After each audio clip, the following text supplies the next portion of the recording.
네, 종목 카운슬러 2부로 이어가겠습니다. 종목 진단 전화부터 받아볼게요. 안녕하세요. 안녕하세요. 네, 시청자님 안녕하세요. 안녕하세요. 네, 반갑습니다. 반갑습니다. 네, 어떤 종목이 궁금하셨나요? SBS 미디어 홀딩스요. SBS 미디어 홀딩스요? 네. 아, 네, 시청자님 매수가가 어떻게 되시나요? 4,720원에 했어요. 4,720원에 들어가셨다고요? 비중은 어느 정도 실으셨어요? 40%요. 아, 많이 실으셨네요, 시청자님. 근데 선생님, 아, 네. 동계올림픽도 있고, 네. 월드컵도 있고, 뭐 아시아게임 있고, 그런다고 해서 제가 이거 2월 달인가 샀어요. 근데 그렇게 안 가고 왜 이렇게 떨어지는지 잠을 못 자네. 아이고, 그러게 말이에요. 지금 연초 대비 너무 많이 밀려서 시청자님께서 딱 기대감으로 들어가신 건데, 왜 이렇게 아이고. 밀렸는지부터 한번 점검을 해야겠네요. 그쵸? 네, 그래서 네. 아주 막 잠을 못 잔다니까 속이 상해서. 아이, 동계올림픽 때도 안 가고 올림픽 때도 안 가고 이제 아시아 게임이나 기대해봐야 할까. 나 사람 미치겠네. 아, 시청자님 잠도 못 주무셨다고 하니까 정말 답답한데요. 아, 그런 이슈 말고도 그렇다면 정말 주가를 움직여줄 이슈가 뭐가 있는지 다시 한번 분석을 해보도록 하고요, 시청자님. 가격 네. 전략도 짚어보도록 하겠습니다. 네네. 아, 많이 속상하셨을 것 같은데요. 저희 한번 전략 짚어보니까 전화 끊지 마시고요. 잠시 기다려주세요. 네. 네. 아, 시청자님의 답답함이 여기까지 좀 느껴지는 것 같습니다. 오늘 종가 한번 확인해 볼까요? 시청자님께서 4,700원대에 들어가셨는데요. 정말 답답할 만합니다. 지금 오늘 장에서 1% 넘게 올랐죠. 그럼에도 불구하고 3,740원에 거래가 마감이 됐습니다. 네, 하나씩 살펴드리도록 하겠습니다. 장용준 과장님. 시청자님 사연이 너무 안타깝죠. 지금 연초에 들어가셨는데 그때가 거의 고점대였던 것 같아요. SBS 미디어 그룹이잖아요. 지주회사고 지금 최근에 지주회사들 굉장히 좀 잘 가는데 왜 이렇게 밀렸는지 뭐가 문제인지 한번 먼저 짚어주시죠. 지주회사 주가는 당연히 자회사들 주가 네. 혹은 실적, 그러니까 비상장된 그 주식들은 뭐 공시 내용이 없기 때문에 어쨌든 비상장된 회사까지 포함해가지고 자회사들 실적 때문에 가는데 SBS 미디어 그룹의 자회사들이 실적이 안 좋습니다. 일단 안 좋은데 왜 안 좋게 됐는지에 대해서는 조금 더 말씀을 드릴 거고 지금 뭐 잠을 못 주무신다고 하셨는데 전 뭐 이렇게 말씀드리고 싶어요. 한 종목에 40% 이렇게 크게 들어가시고 나서 그 다음에 무작정 SBS 안 망하겠지. 그리고 내가 적당히 샀으니까 스포츠 이슈가 있을 때 올라갈 때 판다. 이렇게 접근하지 마시고 이거는 뭐 꼭 시청자분한테만 적용되는 건 아니고요. 적당한 손절 라인도 꼭 지키자라는 의미를 좀 말씀드려보고 싶어요. 일단 회사에 대해서 좀 다시 한번 말씀드리면 뭐 SBS 우리나라 뭐 시청자분들 뭐 뿐만 아니고 전부 다 아시겠죠. 어떤 회사인지. 그래서 그 SBS 미디어 그룹의 지주회사인 SBS 미디어 홀딩스입니다. 자회사들이 있는데 상장회사로는 주식회사 SBS가 있고요. 그다음에 SBS 컨텐츠 허브도 있는데 비상장회사로 케이블 채널 뭐 SBS 플러스도 있고 뭐 SBS 골프도 있고 다양하게 있습니다. 이 SBS가 그렇게 잘 나갈 것 같았는데 작년부터 조금 리스크 요인이 생겼고 그 다음에 광고 단가 인하도 좀 됐어요. 왜 그랬냐면 이 종편이라는 게 새로 나왔거든요. 뭐 채널 A라든지 JTBC라든지 이런 종편 방송국들이 새로 나왔고 그다음에 이제 뭐 예전에 모르겠어요. 저는 예전에 이제 그 공중파만 본 적도 있었는데 요즘에 거의 대부분의 시청자분들은 사실 케이블이든지 IPTV든지 다양한 채널들을 이제 시청하고 있지 않습니까? 지금 보시는 토마토 TV도 마찬가지로.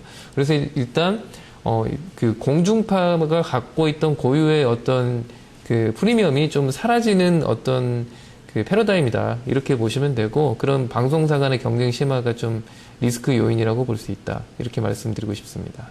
네, 그렇군요. 말씀하신 대로 정말 채널이 너무 다양화됐기 때문에 거기에서 경쟁력이 좀 떨어졌다고 말씀을 해주셨어요.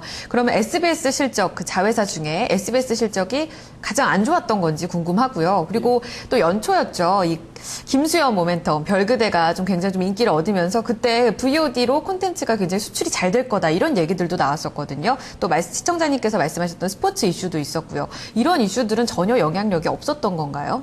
저는 어떻게 생각하냐면 그 드라마 한 편이 성공했을 때 그 회사의 주가가 만약에 올라갔다.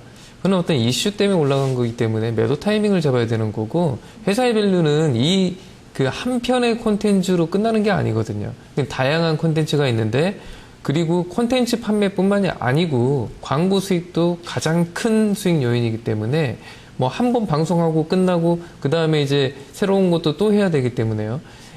이슈가 됐던 드라마로 주가가 움직였다면 그때는 매도 타이밍을 찾아야 된다, 이렇게 볼 수 있고, 일단 실적을 보면서 좀 말씀을 드릴게요.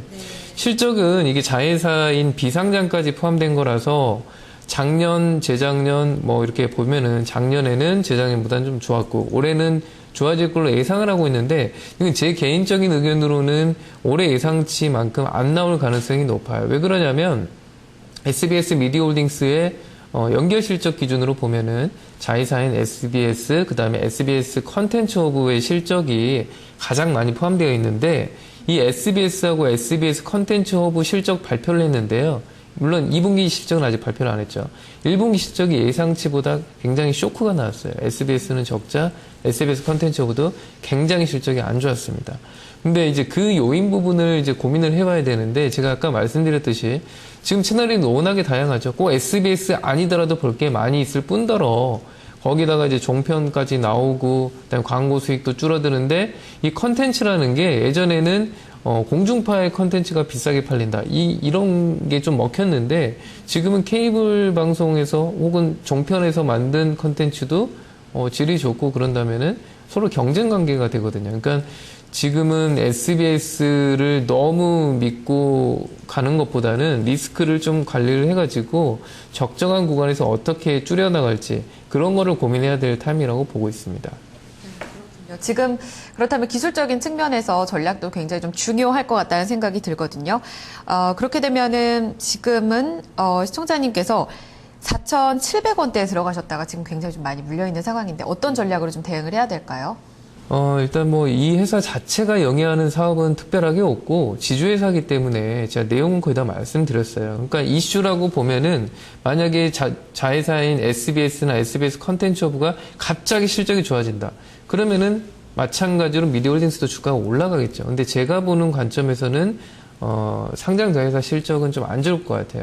근데 최근에 리포트를 보니까 비상장 회사인 SBS 골프하고 SBS 플러스는 약간은 실적이 뭐 좋아질 수도 있다, 뭐 이런 내용이 나오고 있는데, 전체적으로 큰 흐름은 SBS하고 SBS 컨텐츠 허브이기 때문에 그런 실적 쇼크를 벗어나기는 좀 힘들다. 그래서 그 주가도 그 실적 흐름에 따라서 그대로 움직이고 있고, 그래서 이게 만약에 정말 좋아지려면 그냥 간단해요. SBS가 만든 모든 콘텐츠가, 그러니까 시청률도 굉장히 좋아지고 광고 수익이 마찬가지로 좋아지겠죠. 근데 이런 게 되는데, 이건 알 수 없죠. SBS 시청률이 좋아질지 어쩔지는 모르는 상황이기 때문에 향후에 대한 기대감은 저는 그렇게 높게 보지는 않습니다. 그래서 기술적인 반등, 그러니까 지금 보는 거는 기술적으로 얼마에 내가 좀 줄여나갈지, 그리고 어느 정도에 다시 담글지, 이런 걸 보는 게 상당히 중요한 타임이라고 보고 있고, 지금 차트를 보면 장기 하락을 하고 행보하고 있는 모습인데, 반등한다고 했을 때 20주봉, 그러니까 지금 가격 기준으로 보면 4,180원인데 여기서 저항이 클 것 같아요. 그러니까 제가 제시해드리는 가격은 사실 목표가를 더 높은 4,600원으로 제시를 드리는데, 그 전에 저항인 4,180원의 절반 정도를 일단 줄여나가는 전략을 제시해 드릴 거거든요. 일단 요거는 제가 차트로 보고 말씀을 드리겠습니다. SBS 미디어홀딩스 주봉 차트인데 보시면 아시겠지만 기대감 때문에 올랐어요. 근데 그게 사실 실적으로도 괜찮았거든요. 근데 실적으로 괜찮았는데 자회사 실적이 나오고 나서 계속 흘러내렸죠. 사실 계속 흘러내렸는데, 이때 빠진 거는 실적보다는 이제 종편이라는 게 나오면 갉아먹는 거잖아요. 파이는 같으니까. 뭐 장용준 A, B, C가 같이 보는 게 아니라 장용준이 보는데 A, B, C 중에 나눠서 볼 거 아닙니까? 그렇기 때문에 일단 요거는 그 시장에서 어떤 패러다임의 변화 때문에 빠졌다고 보시면 되고, 지금 이거를 반등하기 좀 힘들어요. 힘들기 때문에 반등한다고 했을 때 제가 아까 주봉상 20주봉인 4,160원 부근이죠. 여기서 절반을 매도를 하시라고 제시를 드렸는데 나머지 절반 정도는 조금 더 센다고 했을 때 60주봉 정도 제가 제시는 4,600원 정도로 보고 있거든요. 그리고 저는 손절가를 요거는 꼭 지켜야 된다고 보고 있어요. 지금 장기 행보를 하고 하락한 다음에 다시 조금 행보를 했거든요. 만약 요 구간 3,500원 부근에서 왔다 갔다 했는데 요 구간을 깨버리면 다시 한번 크게 빠질 가능성이 있습니다. 예를 들면 과거 차트를 봤을 때 여기서 행보하고 이제 올라간다고 생각했는데 밀리고 다시 좀 반등이 왔는데 이 행보를 하고 나서 또 빠졌지 않습니까? 그럼 여기서 다시 행보를 했을 때 반등이 나왔는데 다시 밀렸는데 그 행보하는 구간 3,500원을 깬다면 이건 패러다임의 변화로 봐야 돼요. 그러니까 어떤 방송 시스템에서 그 종편이나 케이블에 대한 경쟁 심화로 봐야 되기 때문에 요건 손절 라인은 꼭 지키시고 지금 잠 못 주무신다고 하셨는데 너무 한 종목에 대해서 신뢰를 갖고 있는 것보다는 비중 조절을 좀 잘 하셔야 돼요. 그러니까는 손절도 좀 하실 수 있어야 되는 용기가 필요하시고 그 절반 정도 매도를 기술적인 반등이 났을 때 20주봉 제가 아까 말씀드렸죠. 4,160원 부근이라고 그러니까 고기 정도에서 절반은 매도하시고 나머지 구간 나는 그냥 나머지는 가져가야겠다. 그런다 하더라도 절반은 꼭 매도하시고요. 근데 이제 운 좋게 더 올라간다고 하면 4,600원 목표가 그러니까 둘 다 지금 손절가를 제시해드렸기 때문에 좀 죄송스럽긴 하지만 그거를 좀 지키셔가지고 다음번에는 조금 더 좋은 결과를 얻기를 좀 기대해 보겠습니다. 네, 추가 하락에 대한 우려도 여전히 남아있는 상황입니다. 시청자님. 네네. 네, 왜 빠졌는지를 좀 확인해 봤고요. 아무래도 실적이 발목을 잡고 있기 때문에 추가 하락에 대한 염려도 있는 상황입니다. 가격 전략 좀 메모를 해 두셨나요? 네, 네. 3,500원이면 아주 매도를 하라고 그러시네. 네, 3,500원이 깨질 3,500원까지 경우는 내려가네요. 손절가로. 네, 그리고 네, 손절가로. 네, 그리고 1차적인 네, 시청자님 말씀하세요. 그러고 선생님, 4,600원은 갈 수 있을까? 일단은 4,150원이 1차적인 목표가인데요. 이때 가격, 그러니까 절반을 매도하라고 말씀을 해주셨어요. 4,150원에서 네, 4,160원이 1차 목표가입니다. 여기에서 예. 또 흔들릴 수 있다라는 얘기가 첫 번째로 나왔고요. 여기를 뚫어낼 경우에는 4,600원까지도 이제 가능할 수도 있다라는 얘기가 나오니까 이 1차 목표가대에서 절반 매도를 하시고 다시 한번 문의를 주시는 건 어떨까요? 그런데 선생님, 네. 저기 월드컵까지 가지고 갈까 했더니 어떻게 월드컵을 하면은 좀 나아질란가 싶어서. 이때 월드컵이 일단 좀 지나버렸는데 앞서서도 얘기가 나왔지만 그런 스포츠 아니, 이슈보다는 아시아 게임. 아시안 게임 궁금하시다고요? 네, 아무래도 이 스포츠 이슈 다시 한번 궁금하신 것 같은데요. 영향력이 좀 작다는 얘기가 있었어요. 잠깐 좀 여쭤보도록 하겠습니다. 스포츠 이슈 마지막으로 남은 거죠. 아시안 게임 기대할 수 없을까요? 간단하게 말씀드릴게요. SBS만 중계하는 건 아니거든요. 그러면 모든 시청자가 SBS 통해서 아시안 게임을 본다. 그렇다면은 기대를 해볼 수 있겠죠. 근데 그게 아니라는 거죠. 그게 아니기 때문에 큰 기대를 하지 마시고 만약 그것 때문에 반등을 나온다면 제가 제시드렸던 20주봉에서 그러니까 지금 가격은 4,180원에서 4,160원 사이인데 그때는 이제 가격이 조금 더 하락할 수도 있고요. 20주봉에서 절반은 줄이자. 그리고 제가 제시는 4,600원은 정말 큰 기술적인 반등이 나왔을 때 최대 목표치이기 때문에 나머지 절반은 그때 줄이자는 거고요. 한번 50%를 줄이시고 다시 한번 좀 연락을 해주시면 좋을 것 같습니다. 네, 알았습니다. 네, 시청자님 오늘은 그래도 잠 주무셨으면 좋겠어요. 참고해 주시길 바랍니다. 아이고, 4,000원만 올라가도 살겠네. 네, 같이 한번 기도를 해보도록 할게요, 시청자님. 네, 수고하셨어요. 네, 기운 내시기 바랍니다. 네, 수고하셨습니다. 네. 2부 첫 종목이었습니다. SBS 미디어 홀딩스였는데요. 갖고 계신 분들 모두 참고해 주시고요. 시청자님 꼭 주무셨으면 좋겠습니다. 두 분 전략 함께 정리해 보도록 할게요. 네, 장용준 과장의 의견 매도입니다. 1차적으로 4,160원에서 절반 매도, 그리고 최종 목표가 4,600원이고요. 손절가는 3,500원입니다. 김봉만 전문가 투자 의견 보유입니다. 목표가는 4,500원, 손절가 3,400원 제시되고 있습니다. 네, 다음 종목 게시판에서 찾아보겠습니다. 0162님께서 남겨주신 종목인데요. 다음입니다. 13만 1,000원에 매수하셨고요. 비중이 10%입니다. 오늘 종가로 1차 매수 들어갔습니다. 향후 전망은요? 라고 남겨주셨네요. 김봉만 전문가님.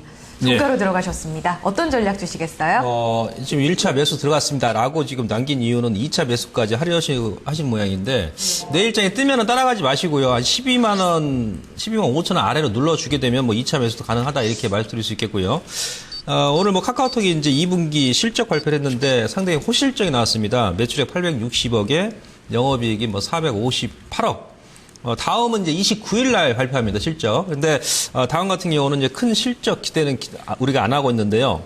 일단 기본적으로 아마 저는 이제 10월 1일 날 카카오톡하고 이제 한다라면, 지금 합병 가치가 시장에서 한 9조 원 안팎 정도 예상하고 있기 때문에, 지금 현재 다음 같은 경우도 합병에 따른 현재 그 시가총액, 주식 가치가 어느 정도 이제 지금 부여가 돼 가고 있습니다. 그래서, 현재 시점에서는 이제 아래에서 보유하신 분들만 끌고 가는 자리고, 여기서 바로 그냥 뭐 추격 매수한다든지 그러면은 조금, 좀 당할 수도 있다. 이렇게 먼저 말씀드릴 수 있겠고요. 자, 잠깐 차트 보시면요. 자, 우리가 통상적으로 주가를 잘 들으십시오. 다음에 저점이 얼마입니까? 얼마에서 터닝 나왔나요? 지난 5월 달에, 재료 나오기 전에 7만 원에서 터닝 포인트 나왔습니다. 급등이 나왔죠.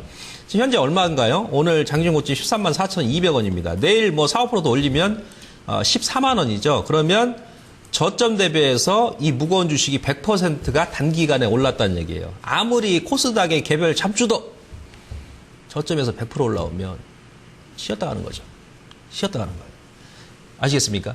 바닥에서 지금 100% 올라왔다는 얘기입니다. 딱 100%. 그래서 저는 이제 개인적으로 저쪽에 잡으신 분들도 내일장 이후에 14만 원 이제 초반부터는 일단 단기 차익 들어가는 게 좋습니다. 왜냐하면 지금 주봉 보시면요. 주봉이 이제 최고점이 15만 2천 원인데 뭐 오버슈팅이 나온다 그러면은 그 라인까지 갈 수도 있겠습니다만은 지금 현재 주봉의 추세선 상단 저항 맥점이에요, 이번 주에. 그러니까 돌파한다라면 14만 원까지 갈 수 있다는 얘기예요. 그래서 일단은 14만 원에서 한 14만 5천 원 정도 단기 목표가 설정하시고 아래쪽으로는 손절 맥점이 12만 원 보시면 될 것 같습니다. 예, 홀딩 전략 말씀드리도록 하겠습니다. 네. 2차 매수도 고려하셨는데요. 그런 부분들 12만 5천 원 내려올 경우에는 또 가능하다는 의견도 나오고 있습니다. 오늘 향후 전망 함께 참고해 주시면서 좋은 전략 되셨으면 좋겠습니다. 자, 다음 종목으로 넘어가 보겠습니다. 전화 주셨습니다. 안녕하세요. 예, 안녕하세요. 네, 시청자님 반갑습니다. 네. 어떤 종목 고민이신가요? 주성 엔지니어링. 네, 주성 엔지니어링 매수가 비중 어떻게 되세요? 매수가는 6,000원이고, 네. 50%요. 6,000원에 50% 들어가셨다고요? 예, 예. 지난해 들어가신 거죠, 시청자님? 예, 예. 아, 그러시군요. 지금 굉장히 좀 올해 들어서 많이 마음고생을 하셨겠네요. 이거 부도는 안 날라는 동. 골치 아파요. 알겠습니다. 일단 비중도 조금 많으신데 가장 궁금한 부분은 아무래도 하반기 전망이 되시겠죠? 그렇죠. 하반기 뭐 어떻게 되는가. 이게 내릴만치 내렸으니까. 네네네. 이제 기다릴만치 기다렸는데, 그래서 전화도 잘 안 돼가 힘들었어요. 그러셨어요? 아, 죄송합니다. 저희가 또 전화가 굉장히 많았나 봐요. 잘해주세요. 네? 상담을 좀 잘해주세요. 알겠습니다. 시청자님 어렵게 좀 전화 통화가 연결이 됐는데요. 자세히 한번 살펴보도록 하겠습니다. 네. 자, 두 분 중에 어느 분께 진단 받고 싶으신가요, 시청자님? 김용준.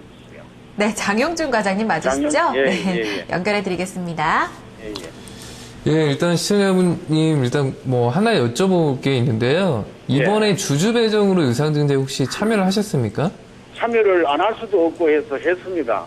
그러면은 지금 말씀하신 그 예. 매입가라는 게 주주 배정 유상증자를 한 이후에 희석된 가격까지 합쳐가지고 6,000원이신 건가요? 아니요, 그걸 들어오지도 않았고 내일 들어. 그 기존에 가지고 계신 물량이 6,000원이란 말씀이신 거죠? 예, 그렇죠. 예. 그러면 아마 받으신 물량까지 하면은 예. 5,000원 정도로 아마 보실 수 있을 것 같고 조금 다운이 됐는데, 예, 일단 회사 내용부터 좀 말씀을 드리면요. 예, 이 회사가 태양전지 사업을 하면서, 그 다음에 예. 이제 그 디스플레이 장비도 납품을 하는데, 예, 태양전지 쪽이 상당히 안 좋았어요. 최근 2, 3년간 우리나라뿐만 아니고 전 세계적으로 사실 이 회사가 망할지 어쩔지 모른다고 했는데 실제로 태양전지 사업을 하는 회사 중에 망가진 그러니까 망한 회사들이 많이 나왔어요. 특히 이제 중국 예, 쪽에서 예, 예. 뭐 썬파워를 포함해서 여러 가지 업체들이 망했는데 예. 근데 이제 거기다 납품해가지고 돈 못 받은 것도 있었고요. 그러니까 예. 대규모로 적자 처리한 게 크거든요. 이 회사가 지금 부채 비율이 300%가 넘고 절대적인 금액 자체도 큰데 예. 최근에 보면은 이제 유상증자를 할 정도로 조금 유동성이 좋지는 않은 상황이에요. 그리고 영업이익은 나는데 그러니까 이게 이런 회사들이 제일 안타까운데 회사에 영업해가지고 이익은 났는데 이 회사의 부채가 워낙 많기 때문에 이자 비용을 다 내고 나니까 오히려 적자 이게 계속 지속되고 있거든요. 근데 제가 봤을 때는 유상증자를 해가지고 적자가 약간 줄어들 수는 있지만 적자가 흑자 전환하기에는 어떤 큰 태양전지 쪽에서의 턴어라운드가 있기 전까지는 좀 힘들 것 같아요. 제가 왜 이런 말씀들을 먼저 말씀드릴까요? 좀 아쉽지만은 기술적인 반등을 이용해서 좀 매도로 접근하자라는 말을 하기 위해서 이런 거를 좀 언급드렸거든요. 예. 그러니까 조금 너무 그 장기간으로 가져가지고 마음을 힘든 것보다는 적정 구간에서 좀 잘라가지고 다른 쪽으로 바꿔가시는 게 낫기 때문에 일단 그 어느 정도에서 잘라볼 건지를 같이 한번 찾아볼게요. 예, 예. 일단 주봉상으로 차트를 한번 보겠습니다. 예, 예. 2009년, 10년 이렇게 일대 올라갈 때는 좋았죠. 태양광 시장이 굉장히 좋았고 뭐 없어서 못 팔 때였으니까요. 태양전지가. 근데 그러다가 2010년, 11년 고점을 찍고 내려왔는데 사실 우리나라 대표 태양광주라고 하면은 뭐 OCI 이런 것도 있겠죠. 그때 OCI가 원재료인 폴리실리콘 만드는 회사인데 그 회사 주가도 빠지고 그 다음에 태양전지 완성품 업체도 빠지고 그 다음에 태양전지에 들어가는 여러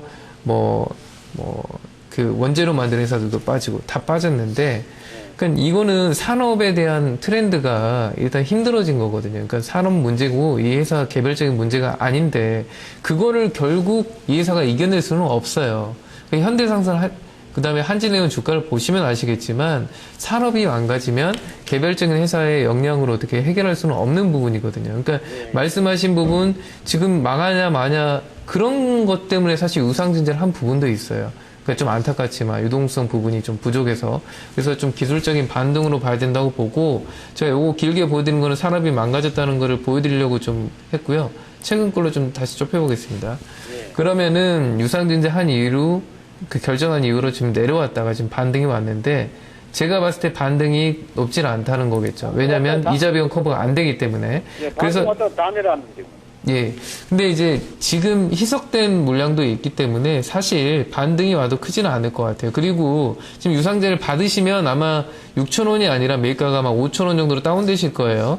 그리고 20주봉 정도를 저는 최대치로 보고 있는데 그게 아마 4,600원 정도 되는 것 같습니다. 그러면 사실 유상증자 받은 물량까지 따진다면 기존에 굉장히 힘들었다가 손절 라인이 그렇게 높지는 않을 거거든요. 그러니까 그 정도 구간에서 이 종목에 대해서는 그냥 전략 매도로 접근을 하시고 다른 쪽 종목으로 좀 회복하시는 그런 전략을 좀 쓰시는 게 나을 것 같고 사실 제가 손절 라인은 제시해 드릴 건데 워낙에 큰 손실이라서 그거를 실행하실지는 모르겠는데 전저점 이탈하면은 저는 바로 매도해야 된다고 보고 있거든요. 그러니까 3,700원을 종가상으로 깨면은 일단 매도해야 된다고 보고 있는데 일단 반등을 기대를 해야겠죠. 반등을 기대를 하는데 4,500원 정도에서 일단 전량 유상증자 받은 물량까지 전량 매도를 하는 게 좋을 것 같고 다음부터는 되도록이면 많이 빠졌다고 사지 마시고 산업 흐름을 좀 보고 종목 선택을 하시는 좀 그런 지혜가 좀 필요하실 것 같습니다.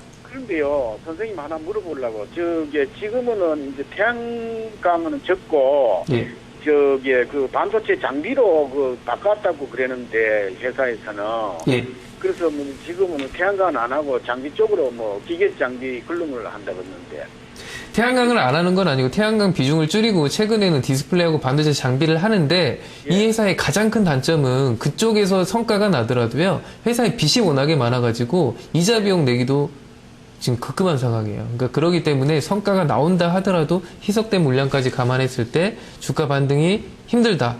저는 이렇게 개인적으로 생각하고 있습니다.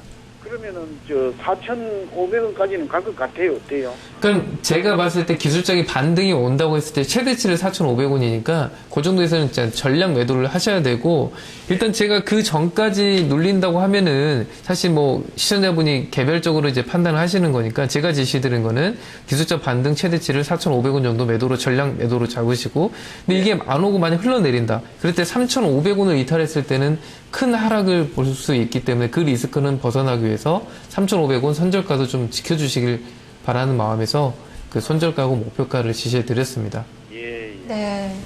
시청자님, 네, 좀 냉정하게 좀 진단이 나왔는데요. 이런 부분도 더 이상의 손실을 막기 위해서 필요하니까요. 함께 참고해 주셨으면 좋겠습니다. 예, 감사합니다. 네, 시청자님 기운 내시기 바랍니다. 예. 네, 주성 엔지니어링이었습니다. 산업의 흐름 굉장히 좀 중요하다는 생각 다시 한번 하게 되는데요. 2부 마지막 종목이었고요. 저희는 3부에서 종목 진단 좀 더 이어가겠습니다.